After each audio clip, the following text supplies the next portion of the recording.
Tonight on Prime Business, experts call for mechanism through which government can be held accountable for monies accrued from Elevy as Ghana Revenue Authority announces the 1st of May 2022 as the implementation date. Would need to set up a unit within the Ministry of Finance that should be accountable to the Ghanaian, just like the way the Ghana Revenue Authority will be accountable to the Minister of Finance. As government opens borders, trade experts call for an immediate address of the bureaucracy and impediment to trade. Mechanisms that are set in place on a national level, but they do not communicate across. And so now that we are looking at integrating West Africa, we have to think and consider how we can connect countries together. And for Joy Business Shopping List tonight, we are at the Adabraka Market in search of fish. This Kobe you are seeing now is 18 cedi for one. First, it's not costly, but because of the petrol, they have increased the lorry fare. It's affect the fish too. So now you can get it 18 cedi. I am Beverly Broohm. Please stay for details. Let's start with our commodities.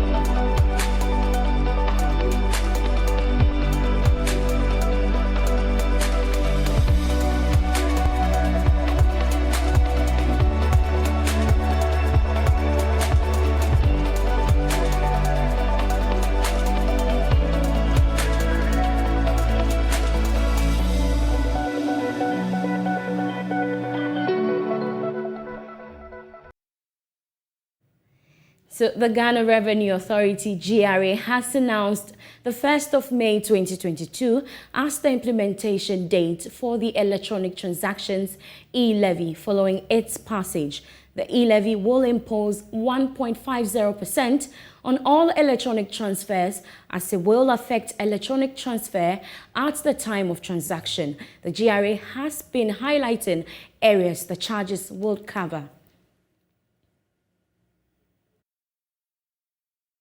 At the infographs. Now, the e-levy will apply to mobile money transfers done between accounts on the same electronic money issuer and mobile money transfers from an account on one electronic money issuer to a recipient on another electronic money issuer.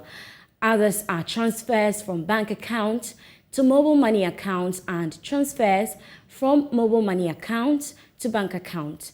However, bank transfers on an instant pay digital platform or application originating from a bank account to an individual is subject to a daily threshold, which will be determined by the Minister of Finance. The e-levy was introduced by the government in the 2022 budget on the basic transactions related to digital payment and electronic platforms transactions. The rate will apply to electronic transactions that are more than 100 cedis daily. This is different from the percentage telecommunication companies charge on mobile money transfers. Meanwhile, speaking earlier on Business Live, senior finance lecturer at the University of Cape Coast, Seyram Kawo, says there is no need for a mechanism through which government can be held accountable for monies accrued from the electronic transactions.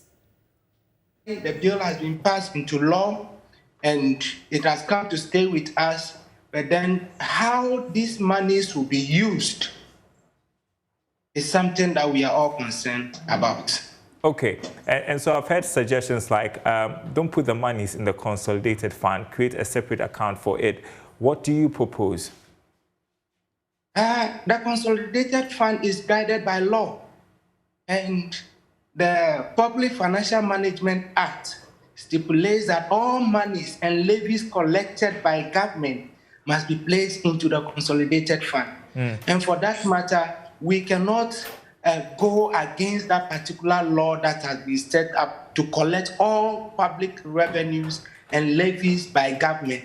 And so the money going into the consolidated fund, for me, I don't have any issues with it. If we create another fund for that particular purpose, it will go, that is where we are now going to plan who is going to manage that particular fund, who has the mandate to manage the fund, and at the end of the day, we'll have the issues of corruption coming up.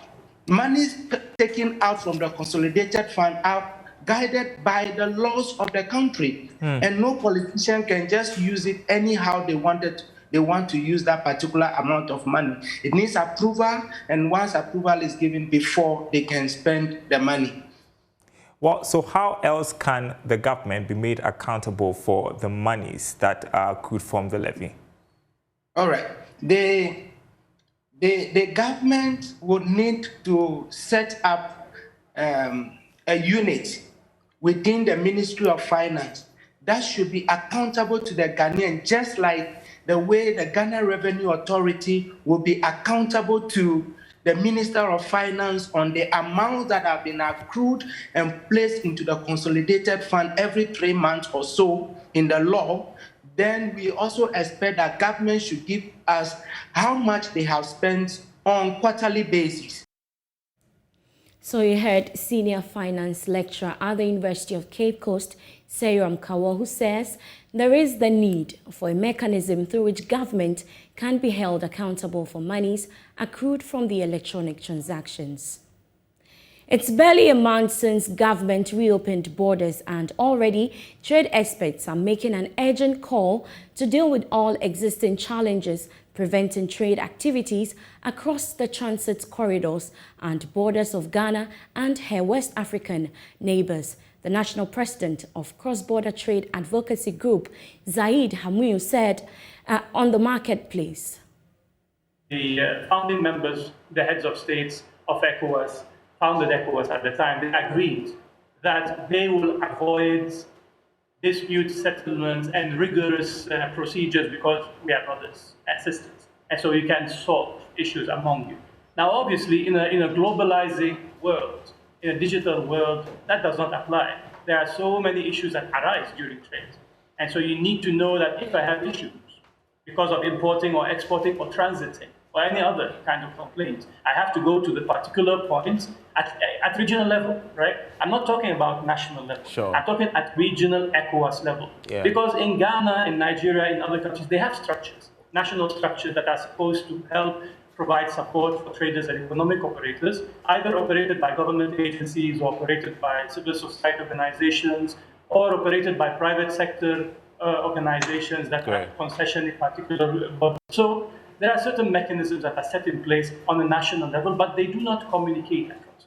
And so now that we are looking at integrating West Africa, we have to think and consider how we can connect countries together in order to provide the infrastructure, allow the goods and the people to move, to lower the time and the cost of moving goods across West Africa. Indeed. You're calling for basically the simplification and harmonization of border control procedures that will truly reflect the continent's integration objective. But the question is, how can this be realized?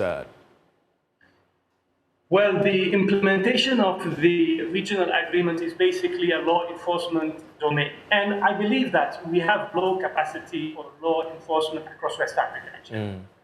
Because once you have the legal structures that can launch a complaint in particular areas of trade, the international trade laws are very clear. The agreements and the commitments that various countries commit to when they sign agreements at the heads of state level or at the ministerial level in the international world in Geneva or on wherever, or in Abuja, there is a legal basis for that. Now, the interesting thing is that if you look at the ECOWAS laws, if you go through the ECOWAS laws or even the UNWA laws, Francophone countries, West Africa, you'll find that you have adequate laws. The laws specify what are the documentation, what is the procedure for moving your goods from country A to country B, what kind of documents, which kind of structures. But then when it comes to implementation, that is where Right. various countries try to distort. Even as government launches the Destination Ghana campaign to whip up tourism in the country, the Hotels Association is skeptical about its impact considering the challenges crippling the businesses in the industry. Take a listen to Edward Aka Nyamike, president of the association, who wants government to deal with existing challenges, including the high cost of doing business. You see, we have suffered a lot in the past 2 years. I must say that from the middle of 2021, we started seeing some significant recovery, and that has been going on since then to date. We are looking forward more traffic into the country, especially with some of the programs that the GTA and the ministry are rolling out, including this Destination Ghana. So that aspect we believe can be handled also with regards to the domestic development campaign. So the issue about occupancy of that action can be dealt with. Probably the other aspect is what you rightly mentioned. That has to do with the business climate. That has to do with the exchange rate, the hiking fuel prices, all the other macroeconomic indicators which we all have challenges with. You know, our industry also depends on disposable incomes. When the cost of living goes high, then it affects the pocket and we also suffer in the process. So these are areas that we're hoping that together with the campaigns that have been launched, will also be dealt with so that those two factors will be dealt with, and that will be good news for the industry. Well, you mentioned the high cost of production, and obviously with the hikes in inflation rates, the matters regarding the cedi dollar performance and even that of the cost of production, definitely we're going to be expecting your sector to really feel the pinch. How is it impacting the cost of services that hotels are rendering to customers? Well, when it comes to services, I must assure you that every hotel worth a salt, irrespective of the challenges on the ground, want to provide the services that will be appreciated by their clients. So the hotels have not lowered their panel of services because of the economic challenges in the system. What is happening now is that a lot of the hotels are looking at cutting costs much as possible to see how they can reduce the cost so that the profit margins will be protected in a way. So going forward, what we need to really think about is making the best out of the situation in terms of aggressive marketing, so partnership with our industry players like the car rentals, the tour operators, the tour guides and all that, so that together we can drive enough traffic, make up for the high cost. If you have plans of going fish shopping this weekend and you're wondering where to go and how much to budget, we've got help for you on Joy Business shopping list. Tonight, we take you to the Adabraka Market, the hub of fish. So what you see in the background should definitely give you a clue about our Joy Business shopping list today. Yes, we are shopping fermented fish, popularly called momone or bonde, and also salted fish, popularly called kobe. And to help us with shopping today is Auntie Essie. She is the secretary of the Fishmongers Association here at the Adabraka Market. Auntie Essie, we are shopping kobe and momone today. Welcome to Adabraka Market. Thank you so much. So where do we start from? Here at Adabraka, our fish is cheaper than any market. Here is the wholesale price. People come from Kumasi, Takoradi, Cape Coast, Kaneshi, Mokola, everywhere from Accra to come and buy fish here and then go and sell it retail. This kobe you are seeing now is 18 cedi for one. First, it's not costly, but because of the petrol, they have increased the lorry fare is affect the fish too. So now you can get it 18 cedi. How much was it sold before? Before 10 cedi or 8 cedi. But because of the petrol, now everything has changed. So now you can get it 18 cedi. This one is 7 cedi or 8 cedi. First of all, 5 cedi or 6 cedi. This one is 4 cedi. First it was 3 cedi. But as for our fish business, every price can change at any time. It can come down when the rainy season comes. Fish, the price will come down. Where do you get the fish from? The fish, we buy it from Abotiase, Bando, Germany, Yeji, Afram place, where the water river is. One is called Super Cool. Now it's 50 Ghana for one. First of all, it was 40 Ghana. And because of the petrol, everything has increased. How different is this from the other momoni? This one, because I see it's a bit hard. Yes, it's the same salt. They use salts like Kobe, but they don't dry it like Kobe. This one you can send it to overseas. It won't win it. Yes. So which soup can you use this one to prepare? You can use it for abenkwai. You can use it for nkatenkwai. You can use it for kontomire, abom. Yes. Super cool. Aha, you know it. You know, this is momoni. This is called akau. This is blolovi. Akau. Momoni, we use it for kontomire or any soup. We use salt to preserve it. Salt to preserve it. But it's different from making Kobe. As for momoni, you will not dry it. You put salt on it, then you remove it. You will not dry it. So if you can see, it's wet. It's not like Kobe. And how much is this one? This one, 3 cedi for each. 3 cedi for each. As for retail people, they will come and cut it. They will come and cut it small, and then sell it. But at Adabraka here, we count it for you. Do you understand? And this one to the how much is it? This one you can get some 1 cedi, 2 cedi for one. 1 cedi, 2 cedi. 50 pesos too, you can get it. 50 pesos. This one is for Wache people, they buy it, then they grind for shito. This is for shito. And how much is this is from Abotiase. Have you seen how it look? Very nice. Yes.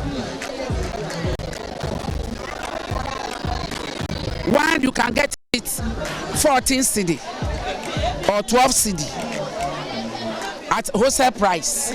So if the person send it to Kumasi, it's a different price.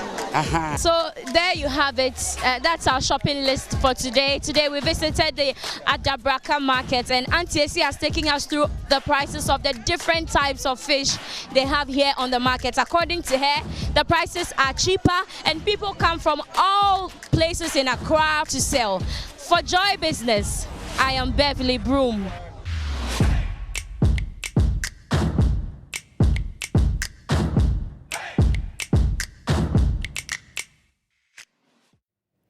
So that was your shopping list for today. Moving on, African countries must apply homegrown technologies and science applications to avert a food crisis. It's one of the recommendations by researchers from Ghana and Nigeria who have been meeting in Abuja. The researchers observed that some problems can only be solved by science and technology. Emma Davis has the rest of the story. The third day of the study tour starts off at the National Biosafety Authority and the National Biotechnology Authority in Nigeria. The team visited their laboratories and learned how they operate. When you have a National Biotechnology Development Agency, policies, Agri-Research Council, research institutes, universities that are doing the same thing. And you are saying that these products are coming from America or Mexico? Come on, these things will be here because we must use this technology to solve our problem that we cannot use conventional means to solve. Let me also say that GMOs must not come in. They are only coming in because the modern biotechnology is an intervention tool that has been brought to solve problems that you cannot use conventional means to solve. So when people are saying that GMO, why do we have GMO? There are some problems that you cannot use conventional means of technology to solve, but we are coming with modern biotechnology. Apply it safely for us to solve such problems. This food is not just only food, but it's food that is improving our health life. This is an important component of our body requirement, which is protein. So this enhancement of this sector of food, which is important in our body, is to see the eradication of hunger, to see the eradication of malnutrition, and then to improve the farmers wealthy-wise. Their pocket is going to be full. A product that was developed here in Nigeria and being cultivated here in Nigeria, produced, harvested, and then now cooked, and then we are here to taste with our tongue, and it goes into our mouths. In the room, I was told that there are two different dishes. But when I went out, I don't know for whatever reason, there was nothing in my head like you have two things you are going to taste. I was just eating. So I can tell you that I did not find any differences between the two. The color of the food, everything was just the same. The taste was the same. So it would be difficult for me to say that I saw or I found any distinguishing character among the two foods. There's a popular saying that seeing is believing, but on this trip we say eating is believing. Reporting from Abuja, Nigeria, my name is Emma Davis. Tonight on Fundict, Dr. Thelma Frimpong Mensah emphasizes originality in your business proposal.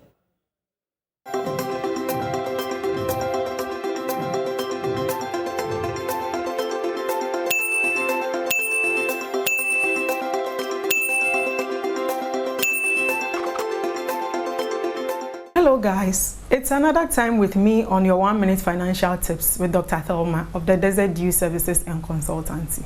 Today, we are talking about the originality of your idea. Once you have a business idea, you need to convince the founders that your idea is an original one and not an afterthought. Remember that funders would want to fund an idea that is original and it is coming directly from you. Always remember to explain into details to funders what exactly your idea is about, what needs you seek to address, and who your target audience are. Funders would want to spend their money and their time on an idea that is original, coming from you, and it is very convincing. Until you are able to do that, make sure you work on all that is needed to convince your funders that your idea is an original one and not an afterthought. Thank you, Labadi Beach Hotel, for hosting us. See you in the next session.